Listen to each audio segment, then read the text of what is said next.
a un mismo nivel del recipiente en el que se encuentra el líquido a diferencia del restante estado de agregación, conocido como sólido. Excelente. La palabra clave del día de hoy se relaciona directamente con el tema que vamos a tratar en el día de hoy, los fluidos y la presión. Neurona, ¿sabes lo que significa fluir? Según registro en mi sistema, fluir es correr un fluido por un lugar o brotar de él. Muy bien. ¿Y por qué necesitamos hablar de los fluidos? Porque los fluidos son sustancias cuyas partículas cambian de posición con facilidad. Aunque algunos sólidos como la arena, la azúcar pulverizada o la sal, en algunas circunstancias se comportan como fluidos, a nivel submacroscópicos, ningún fluido es sólido. La característica fundamental de los fluidos es la denominada fluidez. Otra característica que presentan los fluidos es que no tienen una forma propia, por lo tanto, van a adoptar la forma del recipiente en el que se encuentren. No pueden olvidar que los líquidos tienen un volumen constante y no se pueden comprimir, por lo tanto, son considerados incompresibles. Por su parte, los gases tienen un volumen constante y se pueden comprimir con facilidad, y estos son conocidos como compresibles. ¿Entienden el concepto? Los líquidos, como no se pueden comprimir, se conocen como incompresibles. Por su parte, los gases se pueden comprimir y se conocen como compresibles.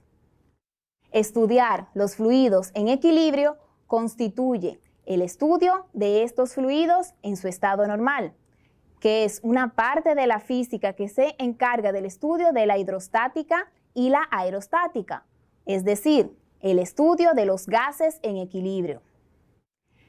Es importante que recordemos también que la densidad se encarga de relacionar lo que es la masa y el volumen de un objeto. La densidad de una sustancia podría expresarse como la relación entre la masa y el volumen de esa sustancia.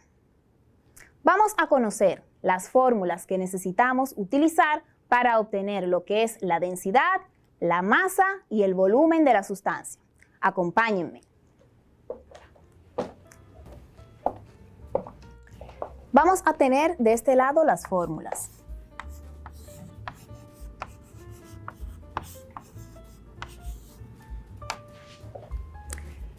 La primera es la de la densidad y se expresa con la letra Rho, que está tomada del diccionario o del alfabeto griego. Densidad es igual a m sobre v. Vamos a hacer una pequeña leyenda para que entiendan y puedan describir cada una de estas letras. Perfecto.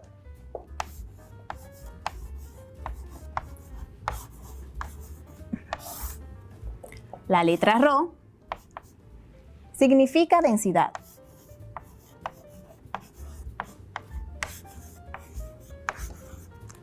La M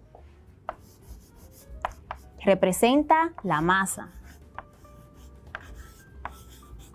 Y la V representa el volumen.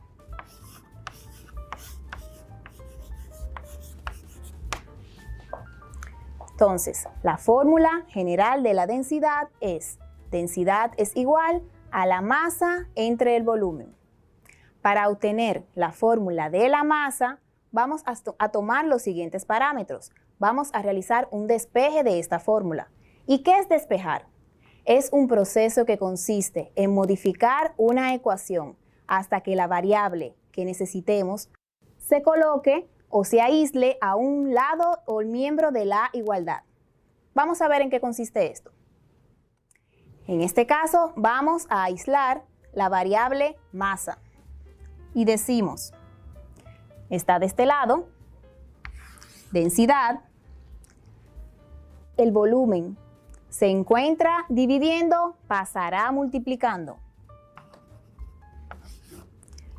Eso es igual a la masa, que sería lo mismo si dijéramos masa es igual a la densidad por el volumen.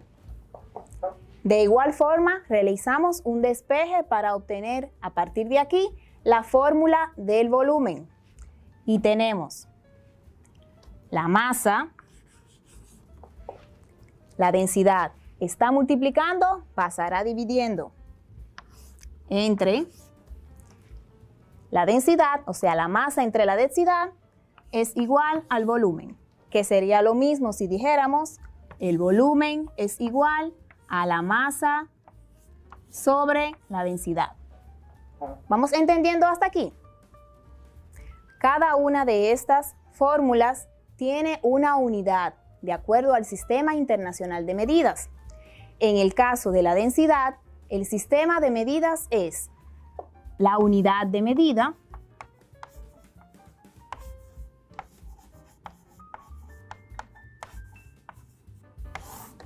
kilogramos sobre metros cúbicos. También la densidad se puede expresar en gramos sobre centímetros cúbicos.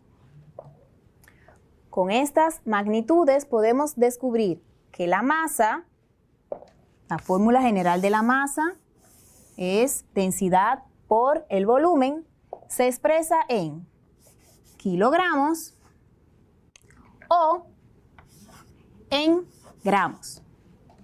Y en el caso del volumen se expresa metros cúbicos o centímetros cúbicos. Repetimos nuevamente estos datos. Las fórmulas generales de la densidad es: densidad es igual a la masa sobre el volumen. Por eso se dice que la densidad es la relación que existe entre la masa de un objeto y el volumen del mismo. Para la masa, la fórmula general es: masa es igual a la multiplicación de la densidad por el volumen de ese objeto. Y el volumen es igual a la masa entre la densidad de ese objeto. Medición es el resultado de una operación humana de observación mediante la cual se compara una magnitud con un patrón de referencia. Se puede decir que hoy en día, estos modelos de comparación que usamos todos los días como, por ejemplo, el kilo, la temperatura y los centímetros, están unificados en lo que se conoce como el Sistema Internacional de Medidas. No debes olvidar que la física y la química se auxilian de las mediciones, y el tema que vamos a tener en el día de hoy utiliza esas mediciones para expresar las diferentes escalas termodinámicas. Con esta palabra, ¿puedes adivinar cuál es el tema que tenemos para hoy? Ese mismo. Vamos a hablar sobre la temperatura y el calor. Cuando hablamos de temperatura, ¿qué es lo primero que se te viene a la cabeza? Excelente. En mi caso, yo pienso en el frío y el calor. Ese frío que sentimos cuando se acerca esa temporada de lluvia, o ese calor que sentimos durante se acerca el verano. También ese frío que sentimos cuando viene acercándose la temporada navideña. Ese frío y ese calor que sentimos está más asociado a lo que es la sensación térmica que a la temperatura como tal. Por lo tanto, ¿qué significa la temperatura? No es más que una magnitud física escalar que se encarga de relacionar la energía entre los sistemas termodinámicos. Es decir, que estudia o mide el calor de los cuerpos. Por su parte, el calor se encarga de relacionar esa transferencia de energía que ocurre entre dos cuerpos, y estos cuerpos presentarán diferentes temperaturas. Vamos a utilizar dos situaciones diferentes para que podamos relacionar estos conceptos. Uno de ellos es si nos enfermamos. Uno de los síntomas que podemos presentar es la fiebre, causada por la ingesta de algún patógeno que ha entrado a nuestro cuerpo, como por ejemplo un virus. Cuando tenemos fiebre, se puede notar un aumento de la temperatura normal del cuerpo, es decir, por encima de los 37 grados centígrados. Otra situación sería si colocamos en una olla un agua, esta la llevamos al fuego, la calentamos hasta que obtiene su punto de ebullición. Podemos ver que por causa del calor generado, esta temperatura va desde 28 grados centígrados hasta los 100 grados centígrados. ¿Lo pudiste relacionar? Excelente. ¿Y cómo podemos medir esta temperatura? Si dijiste termómetro, estás en lo correcto. Un termómetro, además de ayudarnos a medir la temperatura, podremos obtener con ellos las diferentes escalas y también dependerá del lugar en el que nos encontremos. Existen un sinnúmero de termómetros, pero te voy a hablar solamente de 3. Tú te encargarás de investigar los otros, ¿te parece? Muy bien, vamos a empezar con el termómetro de mercurio. Este termómetro es un tubo de cristal. Está sellado y en su interior va a contener mercurio. ¿Y qué va a pasar? Que ese volumen de ese mercurio variará de forma gradual y esa variación va a depender de las diferentes escalas de temperatura que vaya presentando.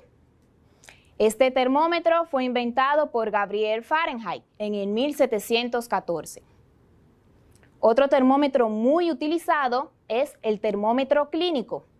Creo que este lo has visto. Es el termómetro que se utiliza para medir la temperatura corporal. Este termómetro abarca unos valores que van desde 35 grados Celsius a más o menos 42 grados Celsius. Recuerda, la temperatura corporal normal es 37 grados Celsius. En la antigüedad se utilizaba el termómetro de mercurio para realizar esta función. Ya actualmente estamos cambiando esos termómetros por los termómetros digitales. ¿Pero por qué? Porque presentan unas ventajas favorables en contradicción con lo que es el termómetro de mercurio. Por ejemplo, es más fácil de obtener la temperatura, una lectura mucho más rápida, es menos tóxico que los termómetros de mercurio, además presenta una pantalla digital y en esta pantalla aparecerá esa temperatura que ya está tomada. Y como punto principal también presenta una alarma y esa alarma nos avisará inmediatamente la temperatura esté tomada. Interesante, ¿verdad? Por último, voy a hablarte del termómetro de laboratorio. No creo que lo hayas utilizado, porque este normalmente lo usamos en las mediciones cuando vamos a realizar procedimientos científicos. ¿Por qué? Porque este presenta un alto grado de exactitud y eso es lo que buscamos cuando estamos haciendo procedimientos científicos. Perfecto. Con la ayuda de estos termómetros también se utilizan diferentes escalas que nos ayudan a determinar cómo podemos expresar esas temperaturas de acuerdo al lugar en donde nos estemos ubicando. Vamos a hablar de 3 escalas principales. Una de estas es la escala Kelvin. Esta escala utiliza como unidad de medida el grado Kelvin. La misma normalmente no la utilizamos nosotros. Se utiliza en los procedimientos químicos y científicos. Entonces, ¿qué quiere decir? Que el termómetro de laboratorio, al momento de dar los valores de las temperaturas obtenidas, utiliza la escala Kelvin para expresar dicha temperatura. ¿Entendiste, neurona? Así es, profesora. Muy bien. Otra de las escalas utilizadas, que es la más común y la que utilizamos aquí en República Dominicana, es la escala Celsius. Esta escala utiliza como unidad el grado centígrado. Repito nuevamente, utiliza como unidad el grado centígrado. La misma toma como referencia 2 parámetros, lo que es el punto de congelación y ebullición del agua, tomando como valores 0 grados centígrados y 100 grados centígrados. Muy bien, neurona. Pues vamos a conocer la última escala que podemos utilizar, y es la conocida escala Fahrenheit. Esta escala fue descubierta por Gabriel Fahrenheit en el 1724. ¿Recuerdas? El mismo que inventó el termómetro. Esta escala utiliza como unidad el grado Fahrenheit y toma como valores igualmente como en la escala Celsius, de punto de congelación y ebullición, los valores de 32 grados Fahrenheit y 212 grados Fahrenheit.